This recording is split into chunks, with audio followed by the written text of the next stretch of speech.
4 વર્ષના બાળક પર અત્યાચાર, પટકીઓ પહેલા પગ પર બેસાડીને ડરાવ્યો, વડોદરામાં હચમચાવી નાખતો આ બનાવ સામે આવ્યો। સીસીટીવીમાં કેદ થયા છે આ દ્રશ્યો। જો સીસીટીવીના આ દ્રશ્યો સામે ન આવ્યા હોત તો ખબર પણ ન પડત કે આ જે સેન્ટરના સંચાલિકા છે તે બાળક પર કઈ રીતે અત્યાચાર કરી રહ્યા છે। ચાઇલ્ડ ડેવલપમેન્ટ સેન્ટરના સંચાલિકા સામે ફરિયાદ થઈ છે। સેન્ટરમાં 4 વર્ષના બાળક સાથે ગેરવર્તન કરવામાં આવ્યું છે। બાળકને ઉંચકીને પહેલા નીચે પટકે છે, પછી પગ પર બેસીને તેને ડરાવે છે। બાળકની ફરિયાદ બાદ માતા પિતાએ સીસીટીવી ચેક કર્યા અને બાળકના પગ પર બેસી મોં સુધી ધમકાવ્યો હોવાનું સામે આવ્યું છે। તો કેમેરામાં કેદ મકરપુરા પોલીસે સેન્ટર હેડ ડોક્ટર મીરા અને સહાયક પૂજા સામે ગુનો દાખલ કર્યો છે। તો આપ દ્રશ્યોમાં જોઈ શકો છો કે કઈ રીતે બાળકને ડરાવવામાં આવી રહ્યું છે, ત્યારબાદ એને પટકવામાં આવે છે। વધુ અપડેટ મેળવીશું સંવાદદાતા હાર્દિક પાસેથી। જી હાર્દિક, આ સંચાલિકા છે કે પછી हैवानियतની હદ પાર કરી રહ્યા છે? બિલકુલ દીજો, આ ઘટનાની વાત કરીએ તો હોરિઝોન્ટલ ચાઇલ્ડ ડેવલપમેન્ટ સેન્ટર આ સંસ્થાનું નામ છે અને પ્રતાપનગર પોલીસ હેડક્વાર્ટર છે તેની બિલકુલ સામે આ ચોથા માળ પર એક બિલ્ડિંગમાં આ સેન્ટર આવેલું છે। ખરેખર આ દ્રશ્યો છે તમે કીધું પ્રમાણે જ છે કે આ हैवानियत કહેવાય, કારણ કે જે ચાઇલ્ડ ડેવલપમેન્ટ સેન્ટર હોય છે ત્યાં એવા વાલીઓ પોતાના બાળકને મૂકતા હોય છે કે જે બાળકને ડેવલપમેન્ટની જરૂર હોય, બાળકની સ્થિતિ થોડી ખરાબ હોય, પરંતુ આ જે સંચાલિકા છે તે हैवानियत પર ઉતરી આવી અને એક 4 વર્ષના માસૂમ બાળક છે તેના પર તૂટી પડી હતી। બાળકની વાત કરીએ તો બાળક જે છે તે ગુમસુમ રહેતું હતું અને તેને બોલવામાં તકલીફ પડતી હતી। એના કારણે જે માતા પિતા છે તેમના દ્વારા પોતાના બાળકને આ હોરિઝોન્ટલ ચાઇલ્ડ ડેવલપમેન્ટ સેન્ટર છે ત્યાં મૂકવામાં આવ્યું હતું। બાળક રડતું હતું દરમિયાન જે સંચાલિકા છે તે અચાનક જ બાળક પર અકળાઈ જાય છે અને તેને ધક્કો મારીને નીચે પાડી દે છે અને ત્યારબાદ તેના પગ ઉપર બેસી જાય છે અને તેને ધમકાવે છે। એટલે માતા પિતા જે છે તેમને શરૂઆતમાં શંકા ગઈ હતી, ત્યારબાદ બાળકે પણ ફરિયાદ કરી કે મેડમ દ્વારા તેને આ રીતે ટોર્ચર કરવામાં આવ્યું છે। ત્યારે માતા પિતાએ જે સીસીટીવી ફૂટેજ છે તે જોવાની જીદ પકડી હતી, પરંતુ સંચાલિકાએ ગલ્લા તલ્લા કર્યા હતા અને ત્યારબાદ પોલીસની વાત કહેતા સંચાલિકાએ આખરે સીસીટીવી ફૂટેજ બતાવ્યા હતા અને સીસીટીવી ફૂટેજ જોતાની સાથે જે સંચાલિકા છે તેનો ભાંડો ફૂટી ગયો હતો, જેના કારણે જે માતા પિતા છે તેમના દ્વારા જે મકરપુરા પોલીસ સ્ટેશન છે ત્યાં જે સેન્ટર હેડ છે મીરા અને તેની સહાયક પૂજા જે જોઈ શકાય છે સીસીટીવીમાં, તેની સામે ગુનો દાખલ કરવામાં આવ્યો છે। મકરપુરા પોલીસે જુવેનાઇલ જસ્ટિસ એક્ટ હેઠળ બંને સામે ગુનો દાખલ કરીને કાયદેસરની કાર્યવાહી હાથ ધરી છે। અત્યારની પરિસ્થિતિની વાત કરીએ તો આ સેન્ટર જે છે તેને તાળા લાગી ગયા છે। જી બિલકુલ, કારણ કે આવા સેન્ટર રીઓપન પણ ન થવા જોઈએ, કારણ કે જ્યાં જે સંચાલિકા છે એના જ મેન્ટલ ડેવલપમેન્ટ ઉપર સવાલ ઉભા થઈ રહ્યા છે। કારણ કે એક બાળક હોય, બાળક જીદ પણ પકડતું હોય, બાળક કદાચ કોઈ વાત ન માનતું હોય, પરંતુ અહીંયા એમનું કામ જ છે, કારણ કે ચાઇલ્ડ ડેવલપમેન્ટ સેન્ટર અહીંયા છે જ્યાં એવા બાળકો આવી રહ્યા છે જેમને ખરેખર ટ્રીટમેન્ટની જરૂર છે। શું આ રીતે એ લોકો ટ્રીટમેન્ટ કરશે ને આ રીતે બાળકોને સાજા કરશે? બિલકુલ દીજો, આ માતા પિતા માટે ખાસ કરીને લાલબત્તી સમાન કિસ્સો કહી શકાય, કારણ કે આજની ભાગદોડ ભરી જિંદગી છે તેમાં માતા પિતા બંને કામ કરતા હોય છે અને સ્પેશિયલ ચાઇલ્ડ હોય કે પછી સામાન્ય બાળક હોય, માતા પિતા આ પ્રકારના ડેવલપમેન્ટ સેન્ટર અથવા તો પછી ડે કેરમાં પોતાના બાળકને મૂકતા હોય છે અને ડે કેરમાં કે આ પ્રકારના ડેવલપમેન્ટ સેન્ટરમાં જ્યારે માતા પિતા પોતાના બાળકને મૂકે છે ત્યારે તેની બાળકની પૂરેપૂરી જવાબદારી જે છે તે સેન્ટર પર હોય છે અને સેન્ટરના સંચાલકોની જવાબદારી બને છે કે જાણે બીજાનું બાળક પોતાનું બાળક હોય તે રીતે તેને સાચવવાનું હોય છે। પરંતુ આ જે हैवानियत ભર્યા દ્રશ્યો છે એ ચોક્કસથી સમાજને કંઈક નવું શીખવી જશે અને મા બાપ જે છે તેમને જાગૃત થવાની જરૂર છે, કારણ કે બાળકને મૂક્યા બાદ છૂટી જવાની વાત નથી હોતી, પરંતુ બાળક ત્યાં કેવા વાતાવરણમાં રહી રહ્યું છે, તેની સાથે કયા પ્રકારનું વર્તન કરવામાં આવી રહ્યું છે તેની જે તકેદારી રાખવી પણ ખૂબ જ જરૂરી બની છે। જી બિલકુલ, આપનો આભાર।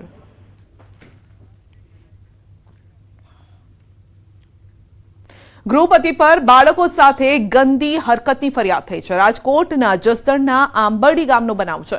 જીવન શાળા હોસ્ટેલમાં ગંદી હરકત થયાનો આરોપ લાગ્યો છે। ગૃહપતિ બાળકોને રૂમમાં બોલાવી અશ્લીલ હરકતો કરતો હતો।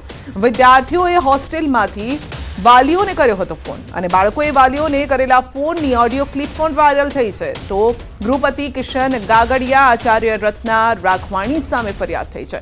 જસદણ પોલીસે પોક્સો, એટ્રોસિટી સહિતની કલમો હેઠળ ગુનો નોંધ્યો છે અને સાથે જ ગૃહપતિ કિશન ગાંગડિયાની ધરપકડ પણ કરી છે।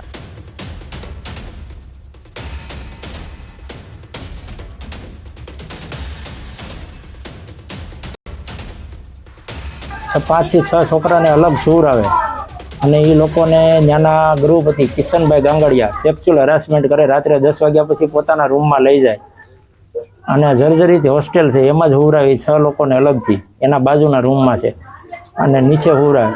એમાં એ સિવાય એને જબરદસ્તી પાન માવા ખવડાવે, પાન માવા ન ખાય તો મારે. એ સિવાય 1-2 છોકરાએ હમણાં માવો ખાધો એને ઉલટી થઈ છતાંય મારીને ખવડાવ્યા અને કપડાં ધોવરાવે પોતાના વારા ફરતી. 4-5 છોકરાના વારા છે, પર ડે એના કપડાં ધોવરાવે જબરદસ્તી અને ગૃહપતિ. અને આ સિવાય આચાર્યને જાણ કર્યો, આચાર્યએ એમ કીધેલ કે અમારી સંસ્થામાં આવું હાલશે, તમારે ભણાવે તો ભણાવવાનું તો લઈ જાઓ. મારું નામ તો કદાચ બદનામ કરવા માટે હોય એવું લાગે છે, બાકી હું કંઈ આમાં જાણતો નથી, હું આમાં કંઈ સામેલ નથી. ના, એ બાબતે કંઈ ખ્યાલ નથી ને કોઈ ચર્ચા નથી ને કોઈ વિદ્યાર્થીએ એવી કોઈ ફરિયાદ મારી પાસે નથી આવી. તો આજે પોલીસ છે એ કિશનભાઈને જે કે સાહેબને મળવા લઈ જવાના છે એમ કરીને એમને લઈ ગયા, એટલે ખબર પડી, કીધું આ શું થયું, શું કામ લઈ જાય છે. એટલે અમારા મેનેજિંગ ટ્રસ્ટી ખોડાભાઈ જેની સાથે વાત કરી તો કે તમે જાઓ તો ખરા જસદણ, કે શેના બાબતે લઈ ગયા એ. તો ત્યાં જઈને એના વાલી જે હતા એને જે વાત કરતા એને જે એવું કીધું કે આ વિદ્યાર્થીને જે હેરાન પરેશાન છે એ કરે છે. સુરતમાં નશામાં ધૂત યુવકે કર્યા ખેલ. પુણાના સીતાનગર ચોકડી પાસેના રસ્તાને બાનમાં લીધો. નશામાં ધૂત યુવક અર્ધનગ્ન થઈ સિટી બસ સામે સૂઈ ગયો. હંગામો કરનાર રત્ન કલાકારને પોલીસે ટીંગાટોળી કરીને વાનમાં રવાના કર્યો. પોલીસે તેની વિરુદ્ધ નશો કરી હંગામો કરવા બદલ ગુનો નોંધીને ધરપકડ પણ કરી છે. તો રોડ પર ટ્રાફિક જામ પણ થઈ ગયો હતો. નશાખોર યુવકે રોડને બાનમાં લીધો. વધુ અપડેટ મેળવીશું સંવાદદાતા કીર્તેશ પાસેથી. જી કીર્તેશ, નશો કરીને આવ્યો યુવક અને રસ્તા પર હંગામો મચાવવા લાગ્યો. બિલકુલ સંજય, સમગ્ર ઘટના સુરતના પુના વિસ્તારની સીતાનગર ચોકડીની છે, જ્યાં નશામાં ધૂત એક યુવક અર્ધનગ્ન થઈ સિટી બસની સામે સૂઈ ગયો હતો, હંગામા મચાવ્યો હતો. રત્ન કલાકારે જે પ્રકારે આ ધતિંગ કર્યું હતું તેને લઈને લોકો એકત્ર થઈ ગયા હતા અને જોતજોતામાં લોકટોળું એકત્ર થયું હતું અને પોલીસને બોલાવવામાં આવી હતી. જોકે આ યુવકને પોલીસના હવાલે કરવામાં આવ્યો છે. જી, આપનો આભાર. તો સુરતમાં રાંદેર પોલીસ સ્ટેશનનો પીએસઆઈ સસ્પેન્ડ થયો છે. રાંદેરના પીએસઆઈની કારમાંથી મળી હતી દારૂની બોટલ. બ્લડ યુરિન સેમ્પલનો એફએસએલ રિપોર્ટ કરાશે. એફએસએલ રિપોર્ટ બાદ ગુનો નોંધાશે. લોકોએ જનતા રેડ કરી પીએસઆઈને પકડી પાડ્યા. તો પોલીસ સ્ટેશન લઈ જવાના બદલે રાંદેર પોલીસ પીએસઆઈને રિક્ષામાં બેસાડી ઘરે મૂકી આવી હતી. વડીમાં દારૂ પીતે પીએસઆઈ પકડાયાના આક્ષેપ લાગ્યા હતા. તો રાંદેર પોલીસ સ્ટેશનનો આ બનાવ છે. પીએસઆઈને સસ્પેન્ડ કરવામાં આવ્યો છે કારણ કે દારૂ પીધેલી હાલતમાં મળી આવ્યા હતા. ત્યારબાદ હવે તેમના રિપોર્ટ્સ કરવામાં આવશે અને તેમાં સત્યતા શું છે તે જાણવાનો પ્રયાસ થશે. સુરતના ડુમસમાં ભજીયા સેન્ટરમાં આગ લાગી છે. ભજીયા સેન્ટર બંધ હોવાથી જાનહાની ટળી છે. આગ લાગતા ફાયરનો કાફલો ઘટનાસ્થળે પહોંચ્યો. વેસુ અને ભીમરાડ ફાયર સ્ટેશનનો કાફલો ઘટનાસ્થળે પહોંચ્યો હતો. તો તહેવાર નિમિત્તે સુરતી લાલાઓ ભજીયા ખાવા ડુમસ ખાતે આવતા હોય છે. આગ લાગવાનું કારણ હજુ અકબંધ છે. કયા કારણસર આ આગ લાગી છે તે હજુ સામે નથી આવ્યું, પરંતુ ડુમસના ભજીયા ઘણા પ્રખ્યાત છે. ત્યાં મોટી સંખ્યામાં લોકો આવતા હોય છે. હવે એ રસોઈ બનાવતી વખતે એટલે કે ભજીયા બનાવતી વખતે આગ લાગી કે અન્ય કોઈ કારણ તે તપાસનો વિષય.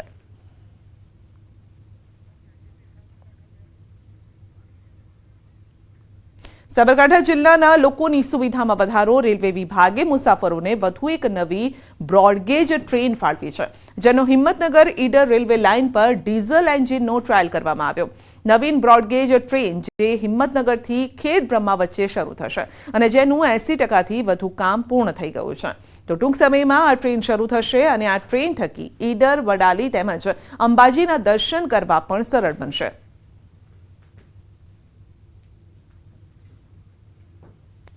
અત્યારે ખેડોમાં સુધી એનું 80% કામ પૂર્ણ થઈ ગયું છે અને આવનારા વર્ષોમાં અંબાજી મંદિર, માઉન્ટ આબુ સુધી બી પબ્લિકને જે બાય બસ જવું પડતું હતું એ બંધ થઈ જશે અને બાય ટ્રેન છે આબુ સુધી પણ આવતા વર્ષોમાં, નવા વર્ષમાં બધું લંબાતું જશે. અત્યારે ખેડોમાં સુધી બી 80% કામ પૂર્ણ થઈ ગયેલ છે અને હવે ખેડોમાં સુધીની ટ્રેન બી આ વર્ષમાં ચાલુ થઈ જશે. સાબરકાંઠા તેમજ અરવલ્લીની જનતાને જે ખેડબ્રહ્મા તથા અંબાજી જે યાત્રાધામ છે અને આપણા પવિત્ર તીર્થ સ્થળો છે ત્યાં જવા પહેલા રોડ બાય રોડ જવું પડતું હતું, જેમાં જોખમ પણ વધારે અને ટ્રાફિકનો પણ સમસ્યા અને બસની સુવિધાઓ પણ માપસર હતી. જ્યારે આજે હવે રેલવે લાઇન શરૂ થવાથી બહોળો એનો પ્રતિસાદ પણ મળશે અને યાત્રાળુઓની સંખ્યા પણ વધશે. જે બસમાં ભાડું વધારે થાય છે એ ઓછું આપણને આપવું પડશે. બીજું જે ટ્રાફિક સમસ્યાઓ નડતી હતી ઈડર અને વડાલી જતા એમાંથી અમને મુક્તિ મળશે.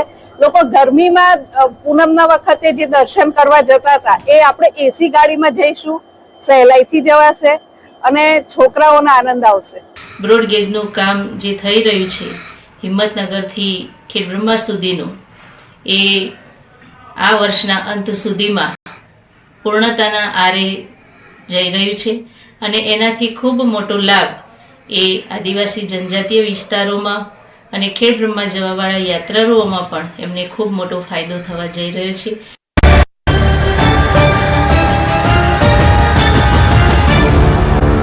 નમસ્કાર, ન્યૂઝ 18 ગુજરાતીમાં આપનું સ્વાગત છે. હું છું આપની સાથે સંધ્યા અને સૌપ્રથમ વાત કરીશું આજથી માવઠાનો રાઉન્ડ.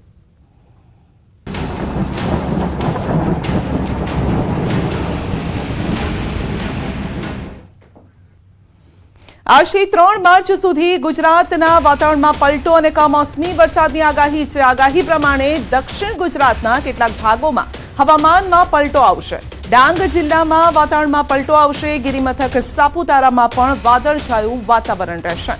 વાદળોના કારણે વાતાવરણમાં ઠંડક પ્રસરી છે. ડાંગ જિલ્લાના આહવામાં વરસાદી છાંટા પણ પડ્યા છે. તો વધુ અપડેટ મેળવીશું સંવાદદાતા કેતન પાસેથી. જી કેતન, આગાહી મુજબ આજે ડાંગમાં વાતાવરણમાં પલટો.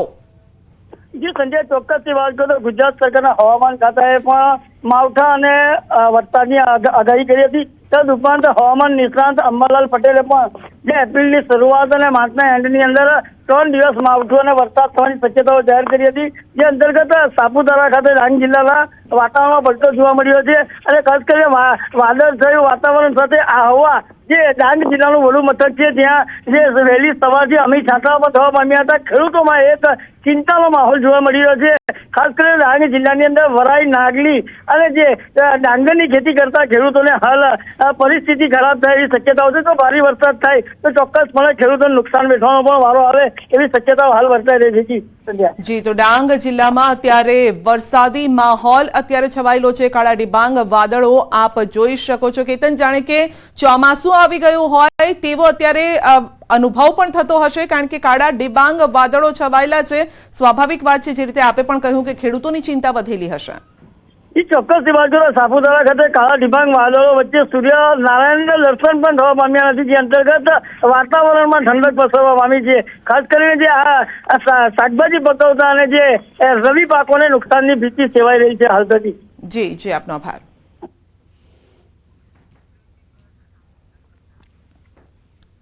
તો આકરી ગરમી વચ્ચે ગુજરાતમાં માવઠાની આગાહી છે. ગુજરાતમાં 3 ઋતુનો અહેસાસ થઈ રહ્યો છે. રોગચાળાની ભીતિ પણ, સવારે ઠંડી, બપોર પડતા ગરમીનો અનુભવ અને હવે તો વાદળછાયું વાતાવરણ છે. માવઠાની પણ આગાહી છે. સ્વાઇન ફ્લૂ જેવા લક્ષણો ધરાવતા કેસોમાં 20% વધારો થયો છે. શરદી, ખાંસી, તાવના કેસથી ચિંતા વધી છે. અમદાવાદમાં સોલા સિવિલમાં છેલ્લા 1 મહિનામાં 55 શંકાસ્પદ સ્વાઇન ફ્લૂના કેસ નોંધાયા છે અને પાછલા 1 અઠવાડિયામાં સ્વાઇન ફ્લૂના શંકાસ્પદ કેસ 16 નોંધાયા છે. ફેબ્રુઆરી માસમાં 78 કેસ શંકાસ્પદ સ્વાઇન ફ્લૂના કેસ નોંધાયા અને ડેન્ગ્યુના 87, મેલેરિયાના 250, ચિકનગુનિયાના 12 કેસ નોંધાયા. માર્ચ મહિનામાં ડેન્ગ્યુના 294 અને મેલેરિયાના 672 કેસ નોંધાયા. ચિકનગુનિયાના પણ 33 કેસ નોંધાયા છે.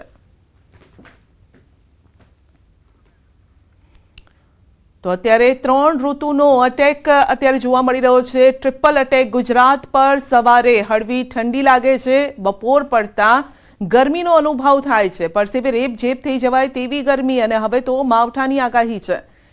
તો એપ્રિલની શરૂઆત પણ માવઠાવાળી રહેવાની છે તે પ્રકારની આગાહી કરવામાં આવી છે. ખાસ કરીને દક્ષિણ ગુજરાત, સૌરાષ્ટ્ર કચ્છના કેટલાક ભાગો, ઉત્તર ગુજરાતમાં પણ તેની અસર જોવા મળશે. જોકે ડાંગમાં તેની અસર આજથી જ વર્તાઈ રહી છે. આકાશમાં કાળા ડિબાંગ વાદળો છવાયા છે અને ડાંગમાં જાણે કે ચોમાસું બેસી ગયું હોય તેવો અનુભવ થઈ રહ્યો છે.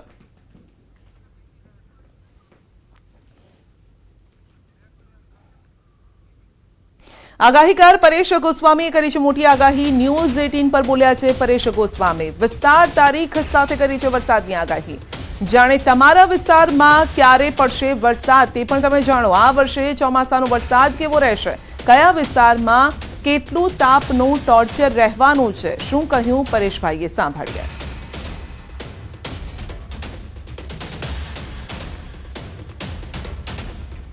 તો કયા વિસ્તારમાં કેટલું તાપમાન રહેવાનું છે તે પણ જાણીશું પરેશભાઈ પાસેથી. ખાસ કરીને આ વખતે ચોમાસું કેવું રહેશે, કારણ કે અત્યારે ગરમી પડી રહી છે અને ગરમી પણ 39 ડિગ્રીથી 42-43 ડિગ્રી સુધી તાપમાન રહેવાનું છે આગળના સમયમાં, તેવી આગાહી પહેલેથી જ થઈ ચૂકી છે. ત્યારે એપ્રિલ મહિનો કેવો રહેવાનો છે, કારણ કે આ પહેલા પણ અનેક આગાહીકારો કહી ચૂક્યા છે કે વાવાઝોડા, વરસાદ પણ આવશે. તો આ અંગે જ આપણે સીધી વાતચીત કરીશું પરેશભાઈ સાથે. પરેશભાઈ આપણી સાથે જોડાઈ ગયા છે. પરેશભાઈ, આપનું સ્વાગત છે. ઉનાળાનું એક તરફ ટોર્ચર છે ને બીજી તરફ ડાંગમાં તો કાળા ડિબાંગ વાદળો છવાયેલા છે. ચોક્કસ સંધ્યાબેન, જોવા જઈએ તો આમ તો હવામાનની અંદર અત્યારે એક પલટો આવી રહ્યો છે, ને આ પલટો છે ને આશંકા છેલ્લા 20 દિવસથી દેખાઈ રહી હતી. એની અંદર મહારાષ્ટ્ર અને દક્ષિણના ભાગો ઉપર જે અસ્થિરતા બની છે, આ અસ્થિરતા છે એ ગુજરાતને અસર કરી રહી છે. આજે 31 માર્ચ 2025 છે. આજ રોજ જે ગુજરાતની અંદર હવામાનમાં પલટાની શરૂઆત થઈ છે અને આ પ્રક્રિયા હજુ 5 તારીખ સુધી ચાલે તેવી શક્યતાઓ છે.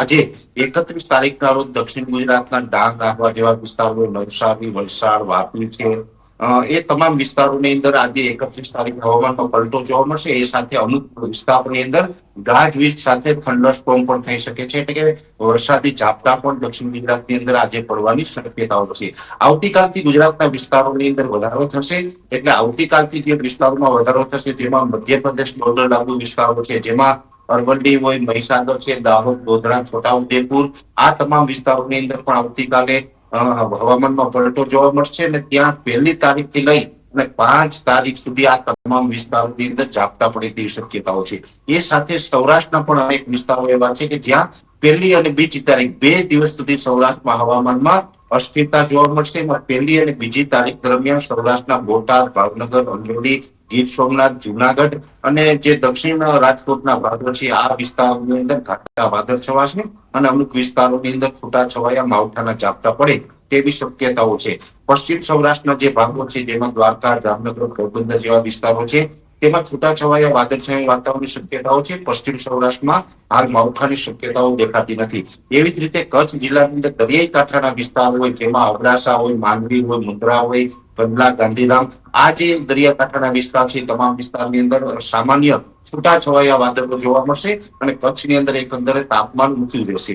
એવી જ રીતે ઉત્તર ગુજરાતના ભાગોની વાત કરવા જઈએ તો વાવ, થરાદ, બનાસકાંઠા, સાબરકાંઠા, પાટણ, મહેસાણા, આ તમામ વિસ્તારોની અંદર હાલ તો માવઠાની શક્યતાઓ નથી, પણ હીટવેવનો આકરો રાઉન્ડ છે ઉત્તર ગુજરાતના ભાગોની અંદર પણ જોવા મળે તેવી શક્યતાઓ છે. મધ્ય ગુજરાતમાં પણ અમદાવાદ, ગાંધીનગર, કપડવંજ, વિરમગામ, સાણંદ, આણંદ, નડિયાદ, ખેડા સહિતના વિસ્તારોની અંદર વાદળછાયું વાતાવરણ જોવા મળશે. કોઈ જગ્યાએ છૂટાછવાયા ઝાપટા જોવા મળે તેવી શક્યતાઓ છે. એટલે સંખ્યાબેન ઓલ ઓવર જોવા જઈએ તો આ હવામાનમાં જે પલટો આવ્યો છે આ પલટો આપણે 5 તારીખ સુધી જોવા મળશે, જેમાં વધુ અસર આની છે દક્ષિણ ગુજરાત અને મધ્યપ્રદેશ બોર્ડર લાગુ વિસ્તારમાં વધારે જોવા મળશે. સૌરાષ્ટ્રમાં પણ મેં આપણે જે જિલ્લાઓના નામ જણાવ્યા છે એ જિલ્લાઓમાં અસર જોવા મળશે, પણ ત્યાં માત્ર 2 દિવસ, આવતીકાલે 1 તારીખ અને પરમ દિવસે 2 તારીખ, 2 દિવસ સુધી સૌરાષ્ટ્રમાં હવામાનમાં પલટો રહેશે.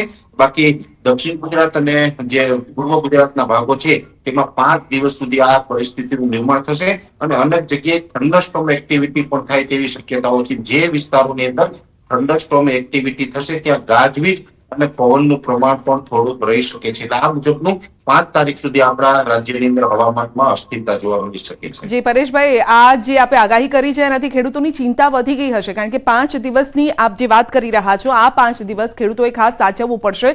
તો કયા પાકને લઈને ખાસ સાચવણી કરવી પડશે? કારણ કે ઘણી વખતે ઘણા ખેડૂતો એવા છે કે શિયાળુ પાક વાઢીને રાખ્યા હોય, માર્કેટ યાર્ડ સુધી પહોંચી રહ્યા હોય, ઘણા ખેડૂતો એવા છે ઉનાળુ પાકની તૈયારીમાં લાગી ગયા છે. તો શું સાચવવું પડશે? ખાસ સાચવણી ક્યાં રાખવાની છે? આમ જોવા જઈએ તો સંધ્યાબેન અત્યારે આ માર્ચ મહિનાનું એન્ડ ચાલી રહ્યો છે, એટલે આજે માર્ચ મહિનાનો છેલ્લો દિવસ, એટલે મોટા ભાગે જે ઉનાળુ પાકનું વાવેતર છે જે સમર ક્રોપ આપણે કહીએ છીએ એનું તો જર્મિનેશન પણ અત્યારે થઈ રહ્યું છે, એટલે વાવેતર તો થઈ ચૂક્યું છે. શિયાળુ પાક છે એનું હાર્વેસ્ટિંગ મોટા ભાગે થઈ ચૂક્યું છે, પણ કદાચ બની શકે કે 20-25% ખેડૂતો એવા હોય કે જેનું જે હાર્વેસ્ટિંગ થયેલું મટીરિયલ છે એ ખેતરોમાં પડેલું હોય. હાર્વેસ્ટિંગ થયેલું મટીરિયલ હોય એને ઢાંકીને સાચવવું એ ખેડૂતોના હિતમાં રહેશે. જે સમર ક્રોપ છે જે પાક ઉભો છે તેને આપણે કાંઈ કરી શકતા નથી, તેને સાચવી શકતા નથી, તે ભગવાન ભરોસે છોડવું પડશે.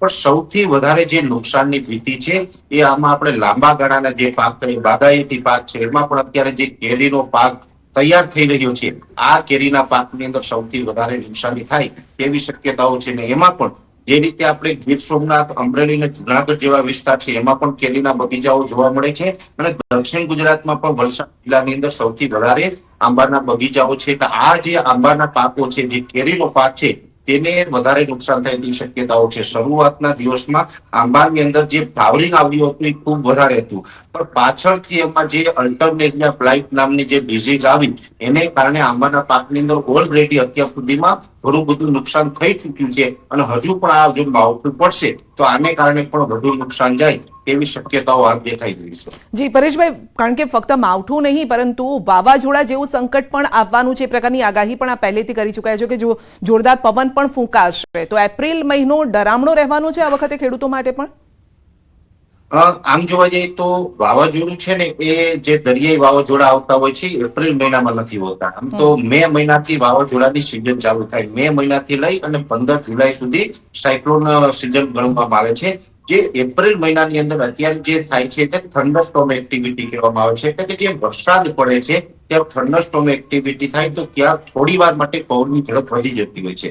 અત્યારે સામાન્ય રીતે જોવા જઈએ તો પવનની સ્પીડ છે એ 15 થી લઈને 20 કિલોમીટર પ્રતિ કલાકની ઝડપ ચાલી રહી છે. એના જે ગસ્ટિંગ છે એ 22 થી લઈને 24 કિલોમીટરના છે. પણ જે વિસ્તારોમાં થંડરસ્ટોર્મ થશે, વરસાદ પડશે, ત્યાં પવનની સ્પીડ વધી અને 30 થી 35 કિલોમીટર થશે, અને એના જે ગસ્ટિંગ હોય 40 થી લઈ અને 44 કિલોમીટર પ્રતિ કલાકની ઝડપ થશે. એટલે 40 થી લઈને 44 કિલોમીટરની ઝડપે ગસ્ટિંગ આવે તો પવનની સ્પીડ વધારે કહેવાય. એમાં ઘણા બધા ખેડૂતોના પાકો છે એને નુકસાન ચોક્કસથી થઈ શકતું હોય. પણ જે વાવાઝોડાની વાત છે, સાયક્લોનની વાત છે, તો સાયક્લોનની આપણે કેટેગરીમાં ત્યારે જ ગણી શકીએ જ્યારે મિનિમમ સ્પીડ છે 60 કિલોમીટર પ્રતિ કલાક કરતા વધારે હોય. તો આ થંડરસ્ટોર્મ એક્ટિવિટીની અંદર 60 કરતા વધારે સ્પીડ જોવા મળે તેવી હાલ કોઈ શક્યતાઓ નથી. એટલે આને આપણે વાવાઝોડાના સ્વરૂપમાં ન લઈ શકીએ. પણ હા, લોકલ એક થંડરસ્ટોર્મ હોય એટલે પવન છે વાવાઝોડું જે નુકસાન કરે એટલું જ નુકસાન આ અસ્થિરતાની અંદર થાય તેવી શક્યતાઓ દેખાઈ રહી છે. જી, એક તરફ પવનની વાત થઈ રહી છે, એક તરફ વંટોળની વાત થઈ રહી છે, અને બીજી તરફ ગરમીની પણ વાત થઈ રહી છે, અને સવારે ફૂલગુલાબી ઠંડી જેવો અનુભવ થઈ રહ્યો છે. એટલે ગુજરાત પર અત્યારે મોસમનો ટ્રિપલ અટેક કરતો હોય આ મોસમ કેવું લાગી રહ્યું છે? આગળના સમયમાં કેવું વાતાવરણ રહેવાનું છે, અને ચોમાસાની શરૂઆત ક્યારથી થવાની છે, કેવું ચોમાસું રહેશે? કારણ કે જો અત્યારે વંટોળ અને વરસાદ આવે તો ખેડૂતોની જે ખેતી છે તેને થોડા ઘણા અંશે તો નુકસાન થવાનું છે, તો ચોમાસા ઉપર આધાર રાખીને બેઠો હોય જે ખેડૂતો, એ લોકો માટે કેવા સમાચાર? સંધ્યાબેન, ખાસ કરીને જોવા જઈએ તો જે આ ટ્રિપલ ઋતુ ચાલી રહી છે, ચોમાસું હોય, સવારે શિયાળા જેવો અહેસાસ થાય છે, બપોરના ટાઈમે આપણે હીટવેવ નો માહોલ જોવા મળી રહ્યો છે. આ એક પ્રકારની જે આપણે વેધરની અસ્થિરતાઓ છે.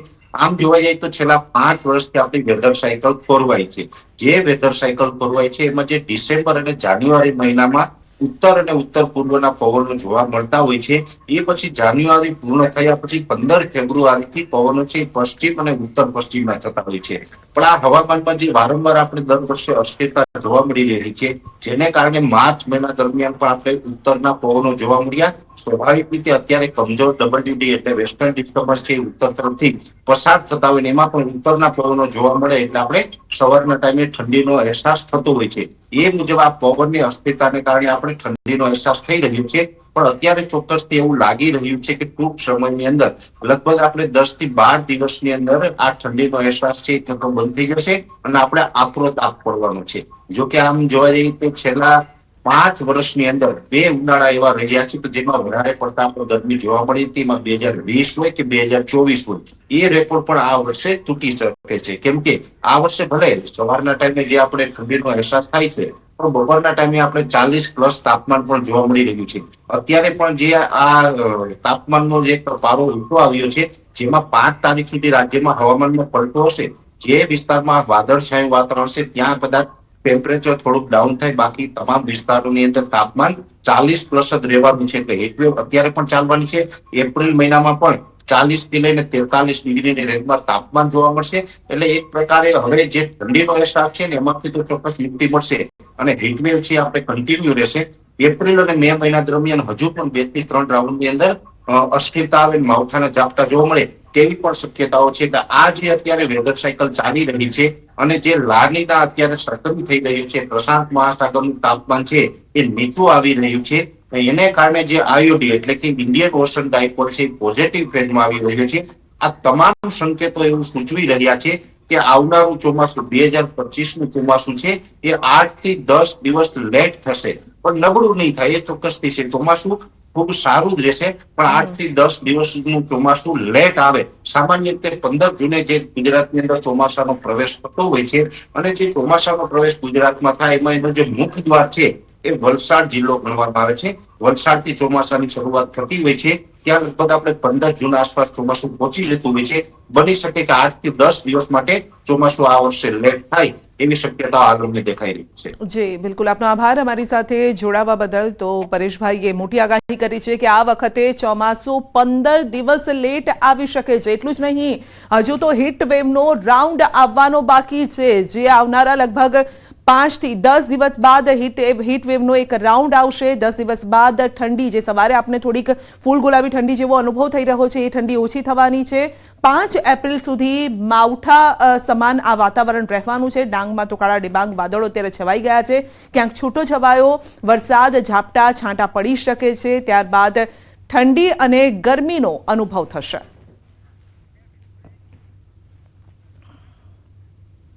બુલેટિનમાં આગળ વધીશું નાનકડા બ્રેક બાદ.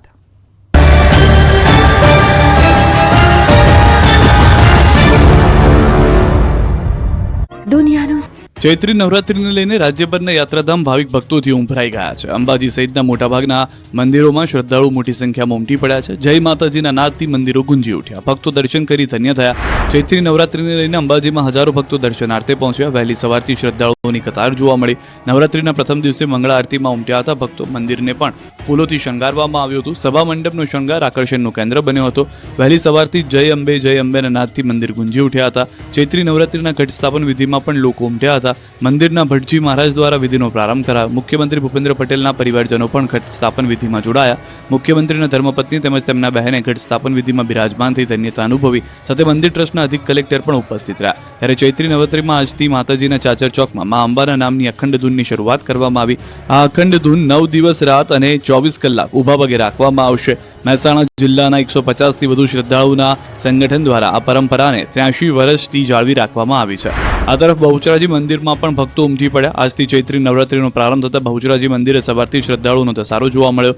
યાત્રાધામ શક્તિપીઠ બહુચરાજી મંદિરે ઘટ સ્થાપન યોજાયું. શાસ્ત્રોક્ત વૈદિક મંત્રોચ્ચાર સાથે ઘટ સ્થાપન વિધિ યોજાઈ હતી.